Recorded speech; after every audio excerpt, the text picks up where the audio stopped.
Park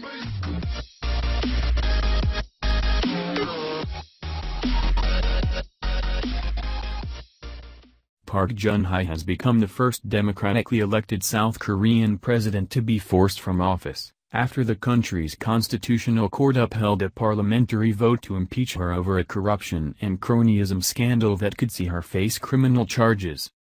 South Korea now has 60 days to elect a new leader after the court's 8 justices unanimously supported the impeachment motion, passed overwhelmingly in December by the National Assembly, which accused Park of extortion, bribery, abuse of power and leaking government secrets. The ruling, delivered live on television on Friday morning amid tight security in the streets outside the Constitutional Court building in Seoul, will see Park immediately forfeit the executive immunity to criminal indictment she enjoyed as president. It also brings an abrupt and ignominious end to her 4 years in office, the most dramatic development yet in a scandal that has gripped and horrified millions of South Koreans in equal measure. Chief Justice Lee Young-mi started reading the verdict shortly after 11 a.m., as supporters and opponents of Park massed outside the court building. The president's actions had seriously impaired the spirit of democracy and the rule of law, said Lee. President Park Geun-hye has been dismissed. Her actions betray the people's confidence. They are a grave violation of law, which cannot be tolerated. Park, whose presidential powers were frozen and passed to the acting president, Hwang Kyo-ahn, in December, will immediately step down while preparations are made to elect her successor. The 65-year-old must now await her legal fate as the most unpopular South Korean leader since the country became a democracy in the late 1980s. Since the impeachment vote in December, she has remained in the president's official compound, the Blue House, but must now leave. She did not appear in court on Friday. The scandal has ensnared senior government officials and business figures, including Lee Jae-yong, the acting head of Samsung, who denied bribery, corruption and other charges at the first hearing in his trial on Thursday.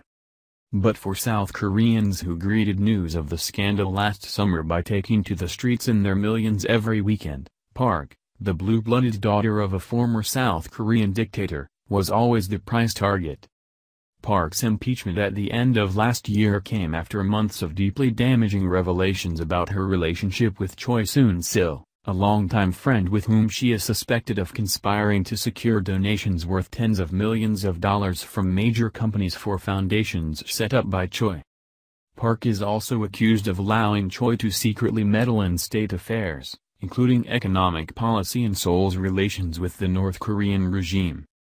Samsung donated 43 bn £30 million US $36 meters, more than any other firm, to the foundations and allegedly gave millions of euros to Choi to fund her daughter's equestrian training in Germany. The firm has strongly denied allegations that it expected political favors from Park in return. Choi is accused of using her close ties with Park to force local firms to donate nearly US $70 million to the non-profit foundations, which Choi allegedly used for personal gain. Park and Choi have repeatedly denied any wrongdoing. The court found Park had broken the law by allowing Choi to interfere in state affairs, and had breached rules on public servants' activities. The president has to use her power based on the Constitution and the laws and have the details of her work shown transparently so that people can evaluate her works, said Lee. But Park concealed completely Choi's meddling in state affairs and denied it whenever suspicions over the act emerged and even criticized those who raised the suspicions.